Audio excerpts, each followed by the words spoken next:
ಒಂದು ಮ್ಯಾರೇಜ್ ಮದುವೆಯ ವಿಚಾರದಲ್ಲಿ, ಎರಡನೇದು ಡೈವೋರ್ಸ್ ವಿಚ್ಛೇದನದ ವಿಚಾರದಲ್ಲಿ, ಮೂರನೇದು ಸಕ್ಸೆಷನ್ ಆಫ್ ಪ್ರಾಪರ್ಟಿ ಆಸ್ತಿಯ ವಾರಸುದಾರಿಕೆ, ಸಕ್ಸೆಷನ್ ಆಫ್ ಪ್ರಾಪರ್ಟಿ ಅಂತ ಕರೀತಾರೆ, ಆಸ್ತಿಯ ಉತ್ತರಾಧಿಕಾರತ್ವ, ಆಸ್ತಿಯನ್ನು ಪಡ್ಕೊಳ್ಳೋದು, ಇಲ್ಲ ಆಸ್ತಿ ಅಂತ ಬರ್ಕೊಳ್ಳಿ, ಆಸ್ತಿಯ ಉತ್ತರಾಧಿಕಾರತ್ವ.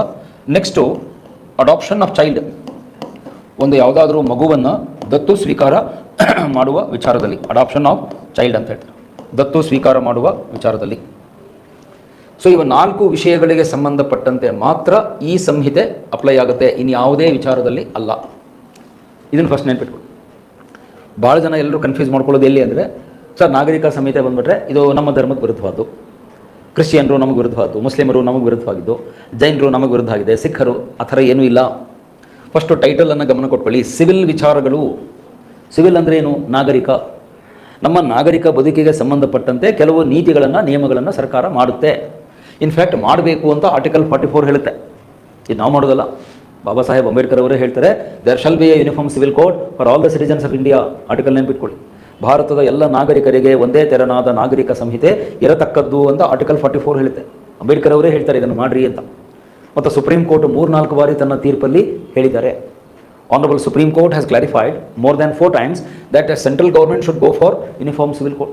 ನೀವು ಯೂನಿಫಾರ್ಮ್ ಸಿವಿಲ್ ಕೋಡನ್ನು ಮಾಡ್ರಿ ಅಂತ ಸುಮಾರು 3-4 ಬಾರಿ ಮುಖ್ಯ ನ್ಯಾಯಾಧೀಶರು ತಮ್ಮ ಬೇರೆ ಬೇರೆ ಪ್ರಕರಣ ತೀರ್ಪುಗಳಲ್ಲಿ ಹೇಳಿದ್ದಾರೆ. ಆದರೂ ನಮ್ಮ ದೇಶದಲ್ಲಿ ಯೂನಿಫಾರ್ಮ್ ಸಿವಿಲ್ ಕೋಡ್ ಜಾರಿಗೆ ಬಂದಿಲ್ಲ. ಬಹುಶಃ ನಮ್ಮ ಇಡೀ ಸಂವಿಧಾನದಲ್ಲಿ ಯಾವುದಾದ್ರೂ ಒಂದು ಆರ್ಟಿಕಲ್ಲು ಇಲ್ಲಿವರೆಗೆ ಜಾರಿಗೆ ಬಂದಿಲ್ಲ ಯಾವುದು ಅಂತ ಕೇಳಿದರೆ ಅದು ಆರ್ಟಿಕಲ್ 44 ಅಂತ ಹೇಳಬೇಕಾಗುತ್ತೆ. The article which is not implemented so far. ನಾವು ಸಂವಿಧಾನದ ಎಲ್ಲ ಕಲಮುಗಳನ್ನು ಜಾರಿಗೆ ತಂದಿದ್ದೇವೆ.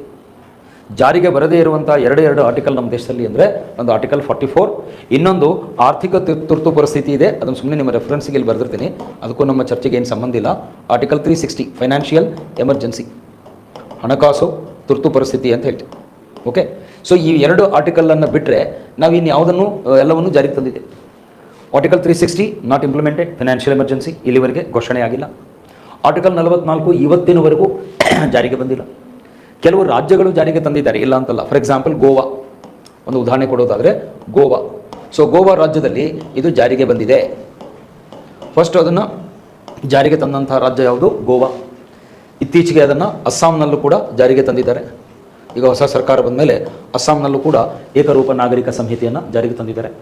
ಹಿಮಾಚಲ ಪ್ರದೇಶದವರು ನಾವು ಜಾರಿಗೆ ತರ್ತೇವೆ ಅಂತ ಹೇಳಿದ್ದಾರೆ. ಉತ್ತರಾಖಂಡಲ್ಲಿರೋರು CM ನಾವು ಜಾರಿಗೆ ತರ್ತೇವೆ ಅಂತ ಹೇಳಿದ್ದಾರೆ. ಈಗ ಪ್ರೋಸೆಸ್ ನಡೆದಿದೆ. ಬಟ್ ಬಹುತೇಕ ರಾಜ್ಯಗಳಲ್ಲಿ ಅದು ಇನ್ನೂ ಜಾರಿಗೆ ಬಂದಿಲ್ಲ. ಇನ್ majority of the States not implemented. So ಇಲ್ಲಿ ಗೊಂದಲ ಏನು ಅಂತಂದರೆ, ಎಲ್ಲರೂ ಆರ್ಗ್ಯೂ ಮಾಡೋದು ನಾಗರಿಕ ಸಂಹಿತೆ ಜಾರಿಗೆ ಬಂದುಬಿಟ್ರೆ ನಮ್ಮ ಧರ್ಮಾಚರಣೆ ಕೆಟ್ಟು ಹೋಗುತ್ತೆ, ನಮ್ಮ ಧರ್ಮಕ್ಕೆ ಅದು ವಿರುದ್ಧವಾಗದ್ದು. But it's actually totally wrong. ನಿಮ್ಮ ಧರ್ಮಾಚರಣೆಗೂ ನಾಗರಿಕ ಸಂಹಿತೆಗೂ ಸಂಬಂಧವೇ ಇಲ್ಲ. They are totally different issues. ಧರ್ಮ ರಿಲಿಜಿಯಸ್ ಕಾನ್ಸೆಪ್ಟ್ ಆಗುತ್ತೆ.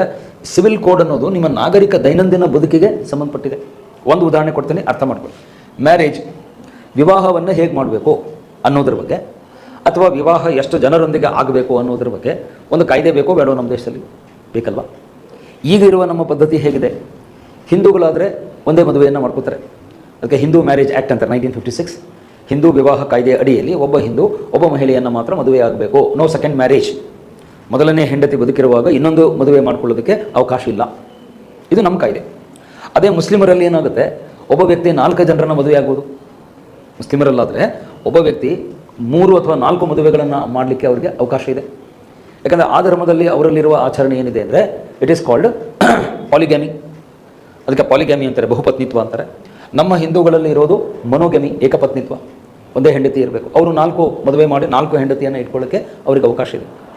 ಈಗ ಸಿವಿಲ್ ಕೋಡ್ ಅಂತ ಬಂದಾಗ ರೂಲ್ಸ್ ಏನಾಗುತ್ತೆ, ಎಲ್ಲ ವರ್ಗದ ಜನ ಒಂದು ಮದುವೆ ಆಗಲಿಕ್ಕೆ ಅಲ್ಲಿ ಅವಕಾಶ ಕೊಡ್ತಾರೆ. ನೀ ಹಿಂದೂ ಇರಲಿ, ಕ್ರಿಶ್ಚಿಯನ್ ಇರಲಿ, ಬೌದ್ಧ ಇರಲಿ, ಜೈನ್ ಇರಲಿ, ಪಾರ್ಸಿ ಇರಲಿ, ಸಿಖ್ ಇರಲಿ, ಮುಸ್ಲಿಮ್ ಇರಲಿ, ಯಾರೇ ಇರಲಿ, ಒಬ್ಬ ವ್ಯಕ್ತಿ ಒಂದು ಬಾರಿ ಒಂದು ಮದುವೆ ಆಗಬೇಕಷ್ಟೇ. ಒಂದಕ್ಕಿಂತ ಹೆಚ್ಚು ಮದುವೆ ಆಗಲಿಕ್ಕೆ ಇಲ್ಲಿ ಅವಕಾಶ ಇಲ್ಲ. ಯಾಕೆ ಅಂತ ಕಾರಣ ಕೊಡ್ತೀವಿ. ಮದುವೆ ಆಗುವುದಕ್ಕೆ ನಿಮಗೆ ಫ್ರೀಡಮನ್ನು ನಾವು ಕೊಡ್ತೀವಿ ಅಂತ ಇಟ್ಕೊಳ್ಳಿ. ಒಬ್ಬರು 2 ಮದುವೆ ಆಗ್ತಾರೆ, ಒಬ್ಬರು 5 ಆಗ್ತಾರೆ, ಒಬ್ಬ ಅವನು 10 ಆಗ್ತಾನೆ, ಇನ್ನೊಬ್ಬ 8 ಆಗ್ತಾನೆ. ಹಿಂಗೆ ಮಾಡಿದರೆ ನಾಳೆ ಅವರಿಗೆ ಹುಟ್ಟುವಂಥ ಮಕ್ಕಳ ಜವಾಬ್ದಾರಿ ಯಾರು ಹೊತ್ಕೋಬೇಕು? ಈ ಪ್ರಶ್ನೆಗೆ ಯಾರು ಉತ್ತರ ಕೊಡಲ್ಲ. ಬರೀ ಮದುವೆ ಆಗ್ತೀವಿ ಅಂತ ಅಷ್ಟೇ ಓಡಾಡ್ತಾರೆ. ಆಯಿತು, ಮದುವೆ ಆದಮೇಲೆ ಆ ಮಕ್ಕಳು ಏನು ಬರ್ತಾರಲ್ಲ, ಆ ಮಕ್ಕಳ ಜವಾಬ್ದಾರಿಯನ್ನು ಯಾರು ಹೊತ್ಕೋಬೇಕು? ಸರ್ಕಾರ ತಾನೆ. ಆ ಮಕ್ಕಳ ಜವಾಬ್ದಾರಿಯನ್ನು ಮತ್ತು ಸರ್ಕಾರವೇ ಹೊತ್ಕೋಬೇಕು. ಸರ್ಕಾರ ಅಂದ್ರೇನು? ಬ್ರ್ಯಾಕೆಟ್ನಲ್ಲಿ ನಾವೇ, ಜನರೇ. ನಾವು ಕಟ್ಟುವ ಟ್ಯಾಕ್ಸು ತೆರಿಗೆಯಿಂದನೇ ಸರ್ಕಾರಕ್ಕೆ ದುಡ್ಡು ಹೋಗುತ್ತೆ. ಸೊ ಈಗ ಒಬ್ಬ ವ್ಯಕ್ತಿ ಒಂದು ಕುಟುಂಬ ಮಾಡಿ ಒಂದು ಮಗು ಇಟ್ಕೊಂಡು ಬದುಕ್ತಾನೆ, ಇನ್ನೊಬ್ಬ ವ್ಯಕ್ತಿ 4 ಕುಟುಂಬ ಮಾಡಿ 15 ಜನ ಮಕ್ಕಳು ಮಾಡ್ತಾನೆ. ಈ ಒಂದು ಕುಟುಂಬದಲ್ಲಿರೋನು ಟ್ಯಾಕ್ಸ್ ಕಟ್ಟಿ ಆ 14 ಜನ ಮಕ್ಕಳಿರೋ ಕುಟುಂಬಕ್ಕೆ ತನ್ನ ದುಡ್ಡನ್ನು ಕೊಡಬೇಕು. ಇದು ನ್ಯಾಯಸಮ್ಮತ ಆಗಲ್ಲ. It's not fair. ಯಾಕೆ ಅವ್ನು ಹೇಳ್ತಾನೆ, ಸರ್ ನಾನು ಒಂದೇ ಕುಟುಂಬ ಮಾಡ್ಕೊಂಡು ಚಿಕ್ಕದಾಗಿ ಬದುಕ್ತಾ ಇದ್ದೇನೆ, ಅವರು 4 ಕುಟುಂಬ ಮಾಡಿದ್ದಾರೆ, ಅವ್ರ ಖರ್ಚಿಗೆ ನಾನೇ ಟ್ಯಾಕ್ಸ್ ಕಟ್ಟಲಿ, why should I pay the tax for somebody else's mistake? So ಇಲ್ಲಿ ಚರ್ಚೆಯ ವಿಚಾರ ಏನು, ನೀವು ಒಂದಕ್ಕಿಂತ ಹೆಚ್ಚು ಮದುವೆ ಆಗುವುದು ನಮ್ಮ ಧರ್ಮದಲ್ಲಿ ಇದೆ ಅಂತ ಹೇಳೋದಾದರೆ ಸರ್ಕಾರದಿಂದ ಯಾವುದೇ ಅಪೇಕ್ಷೆಗಳನ್ನು ನೀವು ಮಾಡುವಂತಿಲ್ಲ. ಆ ಕಂಡೀಷನ್ ಆ ಕಾಯ್ದೆಯಲ್ಲಿ ಬರುತ್ತೆ. ಇಲ್ಲ ನಾವು ಒಂದಕ್ಕಿಂತ ಹೆಚ್ಚು ಮದುವೆ ಆಗಿ ಹಿಂಗೆ ಹೆಂಗಿದೆಯೋ ಹಿಂಗೆ ಇರ್ತೀವಿ ಅನ್ನೋದಾದರೆ fine, welcome, but you are not eligible entitle for government facilities. ಅವಾಗ ನಿಮಗೆ ಸರ್ಕಾರಿ ಸೌಲಭ್ಯಗಳು ಸಿಗಲ್ಲ, ಸರ್ಕಾರಿ ಯೋಜನೆಗಳ ಪ್ರಯೋಜನಗಳು, ಸ್ಕೀಮ್ಗಳ ಲಾಭಗಳು ನಿಮಗೆ ಸಿಗಲ್ಲ. ಸರ್ಕಾರ ಏನೇನು ಕೆಲವು ಉಚಿತವಾದ ಇವನ್ನೆಲ್ಲ ಕೊಡ್ತಾರೆ ಅದನ್ನೆಲ್ಲ ಸರ್ಕಾರ ಬಂದ್ ಮಾಡುತ್ತೆ. ಯಾಕೆ ನೀನು ಹಾಗೆ ಕುಟುಂಬ ಬೆಳೆಸ್ತಾ ಹೋದರೆ ನೀವು ಎಷ್ಟು ಜನರಿಗೆ ಅಂತ ಫೆಸಿಲಿಟಿ ಕೊಡೋಕ್ಕಾಗುತ್ತೆ? ಗೌರ್ಮೆಂಟಿಗೆ ಕೊಡಲಿಕ್ಕಾಗಲ್ಲ. ಸೊ ಹಾಗಾಗಿ ಮದುವೆಯ ವಿಚಾರ ಬಂದಾಗ ಈ ಒಂದು ಪ್ರಶ್ನೆಯಲ್ಲಿ ಹೇಳುತ್ತೆ, especially for the Muslims. In fact UCC ಬೇಡ ಅಂತ ಹೇಳಿ ಪ್ರತಿಭಟನೆ ಮಾಡ್ತಿರೋದೇ ಆ ಮುಸ್ಲಿಂ ಸಮುದಾಯದು. ಇದು ಬಂದುಬಿಟ್ರೆ ನಾವು ಒಂದೇ ಮದುವೆ ಆಗಬೇಕಾಗುತ್ತೆ ಅನ್ನೋ ಒಂದು ಆತಂಕ ಅವರಲ್ಲಿದೆ. ಬಟ್ ನಾವು ಹೇಳೋದು, ನೀವು ಮದುವೆ ಆಗಲಿಕ್ಕೆ ನಮ್ಮ ತಕರಾರಿಲ್ಲ, ನೀವು 4 ಮದುವೆ ಆದ್ರಾಗಲಿ 8 ಮದುವೆ ಆದ್ರಾಗಲಿ ನಿಮ್ಮ ಕುಟುಂಬದ ಜವಾಬ್ದಾರಿಯನ್ನು ಸರ್ಕಾರದ ಮೇಲೆ ಹಾಕಬೇಡಿ ಅಷ್ಟೇ. ಅಲ್ಲಿ ಯಾಕೆ ಹೇಳೋದು, we will take care of only one family. ನಿಮ್ಮ ಒಂದು ಕುಟುಂಬದ ಮಕ್ಕಳನ್ನಷ್ಟೇ ಸರ್ಕಾರ ನೋಡ್ಕೊಳ್ಳುತ್ತೆ, ಸರ್ಕಾರ ಬೆನಿಫಿಟ್ ಕೊಡುತ್ತೆ. ನೀವು ಒಂದಕ್ಕಿಂತ ಹೆಚ್ಚು ಕುಟುಂಬಗಳನ್ನು ಹೊಂದಿದ್ರೆ ಅದು ನಿಮ್ಮ ಜವಾಬ್ದಾರಿಯೇ ಹೊರತು ಸರ್ಕಾರದ ಜವಾಬ್ದಾರಿ ಅಲ್ಲ. ಇದಕ್ಕೆ ನೀವು ಒಪ್ಪೋದಾದರೆ ಯು ಕ್ಯಾನ್ ಗೋ ಹೆಡ್, ಅಲ್ಲಿ ಯಾರದೇನು ಆಕ್ಷೇಪಣೆ ತಕರಾರಿಲ್ಲ. ಆದರೆ ನೀವು ಯೂನಿಫಾರ್ಮ್ ಸಿವಿಲ್ ಕೋಡನ್ನು ಮಾಡಲೇಬೇಡಿ ಅಂತ ಹೇಳೋದು ತಪ್ಪು. ಯಾಕಂದರೆ ಮಾಡಬೇಕು ಅಂತ ಆರ್ಟಿಕಲ್ 44 ಹೇಳಿದೆ. ಸ್ವತಃ ಬಾಬಾ ಸಾಹೇಬ್ ಅಂಬೇಡ್ಕರ್ ಅವರೇ ಹೇಳುತ್ತೆ, ಭಾರತದ ಅತಿ ಮುಖ್ಯವಾದ ಅವಶ್ಯಕತೆ ಅಂದರೆ ಏಕರೂಪ ನಾಗರಿಕ ಸಂಹಿತೆ.